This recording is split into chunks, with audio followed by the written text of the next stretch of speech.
May I ask you a question about the TIFA talks? Mm-hmm. One of the things that I had heard or read in the past few months was that there are some concerns on behalf of the United States about things like work permits for technical workers going into Ghana, contract sanctity, deadlines on public sector government procurements. When does a contract begin? Where does it end? I'm just wondering if those are critiques that you're taking seriously and working on, or if that is something that that you think is blown out of proportion. Well, we take every criticism seriously because it's important to address those issues. Otherwise, they continue to stay in the mind of the other party as things that need to be dealt with. On the issue of work permits, our regulations are quite clear. Okay. We have our Ghana Investment Promotion Act, Ghana Investment Promotion Center Act, which has been in place since I think about 1994. And what we have stated by that act is that when you invest $50,000 in our country, you can have a wholly owned foreign enterprise. And that investment of $50,000 automatically entitles you to 2 expatriate quotas, where we don't ask you questions about who they are, about what their qualifications are, or what value they are bringing in. And generally speaking, when you are starting up a business, we tend to be very accommodating in terms of how many expatriates you want to employ, because we believe that in order to get it off the ground, you must be entitled to employ the kind of people who you believe will make a success of that business. But part of the reason why we encourage foreign direct investment is that we want the transfer of technology and skill. Sure. And so over time, we ask you to sign agreements with the Ghana Investment Promotion Center where you tell us how you are going to work towards the transfer of technology and skill, so that you have Ghanaians who have been employed in your company rising through the ranks. Of course, if they are qualified and competent to do so, or you employ Ghanaians who may not have worked with your company. But the important thing is to give more Ghanaians the opportunity also to grow in management. We believe that you will always have your chief executive as a foreigner. You would probably always have your chief financial officer as a foreigner and your head of operations as a foreigner, because at the end of the day, this is your business. But we want to encourage you also to employ Ghanaians as well. Absolutely. I guess I'm thinking in terms of the technical workers. In my mind, for there to be that sort of training transfer, I'm not necessarily talking about technology, but if we had, let's say, an engineer from the U.S. who's trying to get to Ghana to work on an extraction project or something else, I would wonder how they can effectively train unless they're in the country working with the Ghanaian people. Absolutely, but you see, you have different kinds of staff who you bring in for different purposes. When I say residence permits, automatic quota, that means that you have more or less an indefinite period of residence in the country. When you want to bring someone in on a short-term assignment, we also have a different residence process for that. You may probably bring in the person for about a year, max, to complete a project and go away, or that quota may be renewed. And also it depends on the size of the business. If you've made an investment of $10,000 and you say that you need 5 engineers, the question we'd ask is, what exactly is that $10,000 going to be turned into?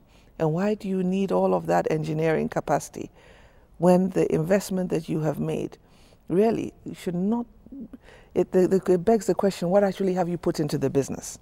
And so we always look at it on beyond the automatic quotas, on a case-by-case basis. There are companies that have 20 expatriates. And again, they've made the case to the Investment Promotion Center above their minimum capital investment, why they need these additional expatriates, what roles they are going to play, and so on and so forth. But we also do not want a situation where by hiring more people, we encourage some businesses to use that as a means of transferring foreign currency out of the country in the name of paying salaries and wages.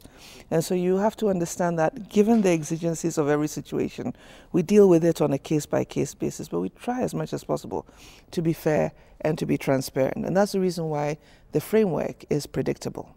Now, indeed, an engineer may not be able to train a Ghanaian on the job, because for engineering, you must go to a university and learn the skill. And so we're not expecting that you're going to necessarily transfer all the technology you have by learning on the job. But what we're saying is that when you employ Ghanaians with similar qualifications, and the issue is that they may not have had the experience in that particular sector, give them the opportunity to grow.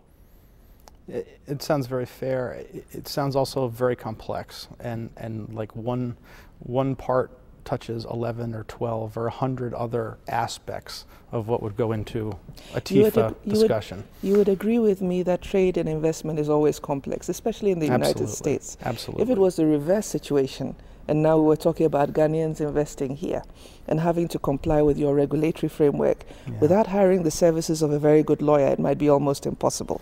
I guess if it wasn't complex, perhaps you and I wouldn't be sitting here. Absolutely. In the Ghana Investment Promotion Center, and I've heard some of these huge numbers, at least huge to me, $1 billion from the U.S., $1 billion from China, and those are the only two I know in terms of foreign direct investment. I was wondering if you could just tell us a bit about that center, what their services are, and how they work. The Ghana Investment Promotion Center was created by the government as a one-stop shop to help people who want to invest in Ghana.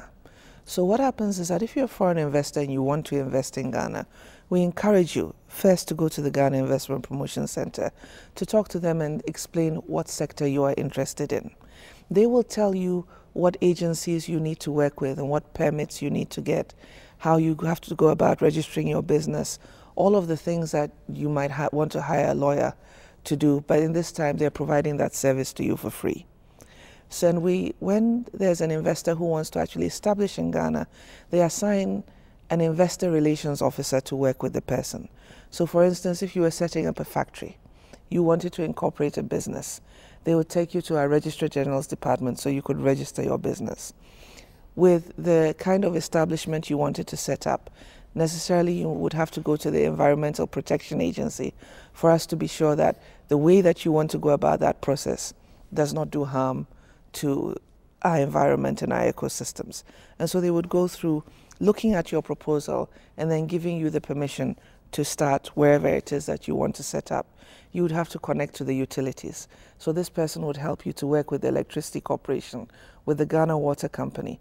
And those are just examples of the various agencies you'd be working with so that the setup process for you is less confusing and is easier. And that person then is your contact even afterwards, so that when you have a difficulty, he can help you to interface with the other agencies. The Ghana Investment Promotion Center has a website, it's online. The Ghana Investment Promotion Center Act, which regulates investment flows into Ghana, is also online. And they have a quarterly publication where they detail the kinds of investments that have come, the projects, the amount of money involved, the various sectors, and also give indications of the opportunities that are available in Ghana for investment, because we want to make it easy for you. Yeah, that was going to be my last question. So a company like ours, we're a real estate management company that builds and operates and maintains World Trade Centers. If we were interested in moving forward on a project like that in Ghana, this would be a place to start. That would be your place to start. Okay. That would be your place to start. And they would link you to everyone else. I mean, it happens very often that people come and they say, well, it's not just about setting up. We actually want to know from your government that, and from senior officials of your government, that this is a project that would be encouraged. Can you get an appointment with the Minister of Trade or with the Minister of Finance or with the Minister of Lands or any other senior government official? And indeed, they will set up those appointments for you so that you have the opportunity to talk to the people you want to talk to, so you can have the assurances you need to invest in Ghana.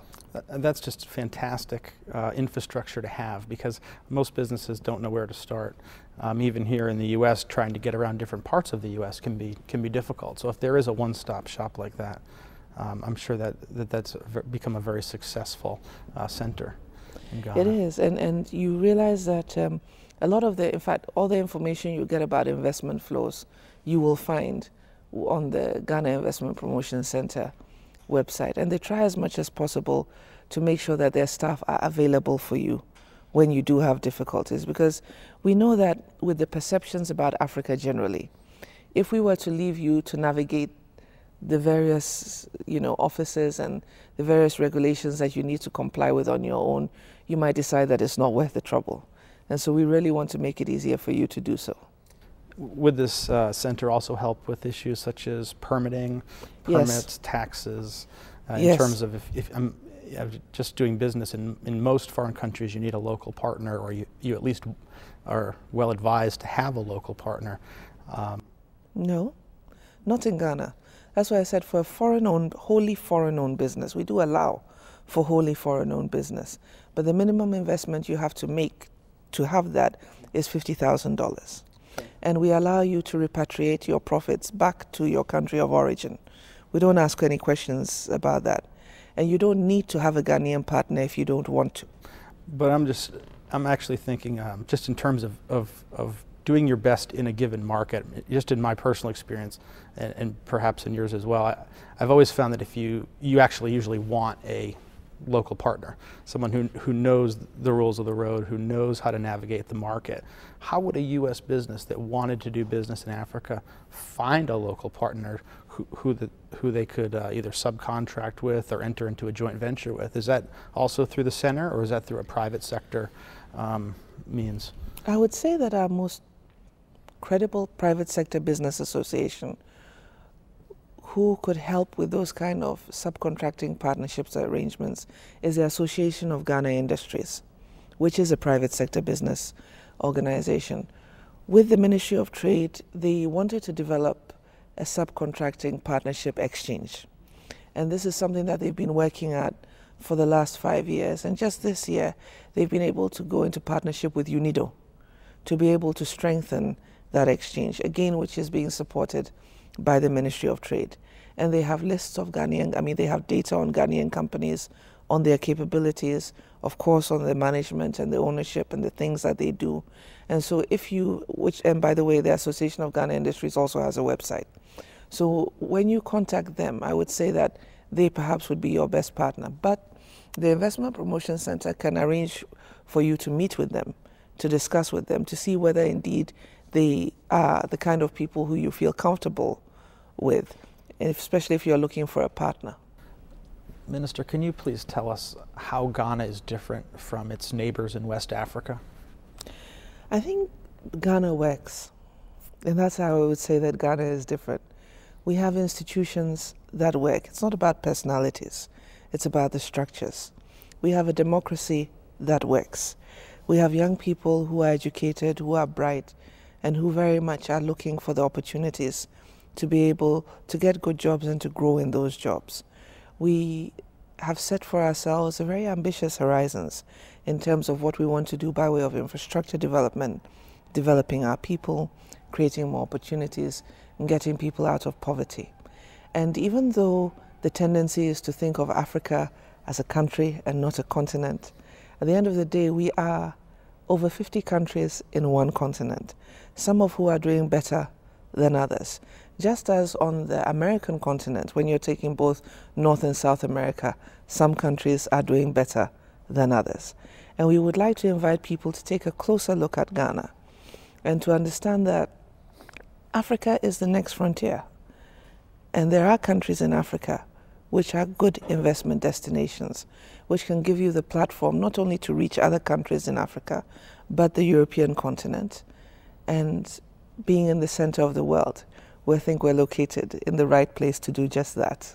Minister Tettah, thank you so much for spending some time with us. I hope that you'll visit us again here at the Ronald Reagan Building and International Trade Center when you're in town. Thank you very much, and thank you for having me.